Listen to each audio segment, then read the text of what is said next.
మా హస్బెండ్ వాళ్ళ ఫ్రెండ్స్ తో విజయవాడ ట్రిప్ అయితే వెళ్తున్నాము. ఎందుకు ఏంటి అనేది వీడియో మొత్తం చూడండి. ఎల్బీనగర్ లో బైక్ పెట్టేసి కార్ లో అయితే జర్నీ స్టార్ట్ చేసేసాము. మిడ్ నైట్ 11:30కి స్టార్ట్ అయిపోయి ఎర్లీ మార్నింగ్ 3:30 వరకు మేము రీచ్ అయిపోయాం విజయవాడకి. జర్నీ మధ్యలో ఈ వాటర్ బాటిల్స్ తీసుకున్నాము. ఇవి వచ్చేసి 70 రూపీస్ హాఫ్ లీటర్ అంట.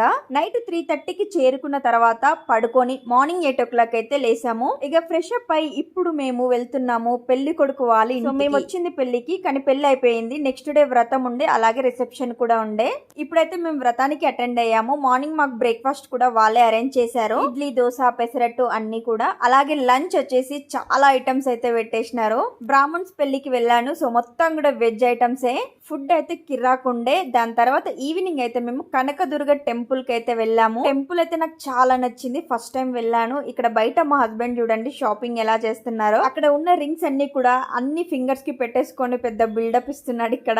ఇంకా కృష్ణా నది చూడండి ఎంత పొంగిపోతుందో. మరి మీరెప్పుడైనా విజయవాడ కనకదుర్గ టెంపుల్ కి వెళ్ళారా? ప్లీజ్ కమెంట్ చేయండి. అలాగే పక్కనే ఉన్న ప్రకాశం బ్యారేజ్ కూడా చూసుకున్నాము. లాంగ్ డిస్టెన్స్ లో మ్యారేజ్ కోసం వెళ్తే అక్కడ ఉన్న ప్లేసెస్ కూడా కవర్ అయ్యేలాగా మేము ప్లాన్ చేసుకుంటాము. అలాగే ఈ విజయవాడ ట్రిప్ కూడా అలానే జరిగింది. బ్రాహ్మణ్స్ పెళ్లి అని చెప్పాను కదా, మరి మొత్తం వెజ్ ఉంటుంది కదా, మరి తెలంగాణలో మరి నాన్ వెజ్ మామూలుగా ఉండదు కదా. ఈవినింగ్ అయితే ఫుల్ పార్టీ అయితే ఇచ్చారు. చికెన్, మటన్, ఫిష్, ప్రాన్స్ అన్ని. ఇది వచ్చేసి నన్నారే అంట. నెక్స్ట్ డే ఏం చేసాము నెక్స్ట్ పార్ట్ లో చూసేద్దాం.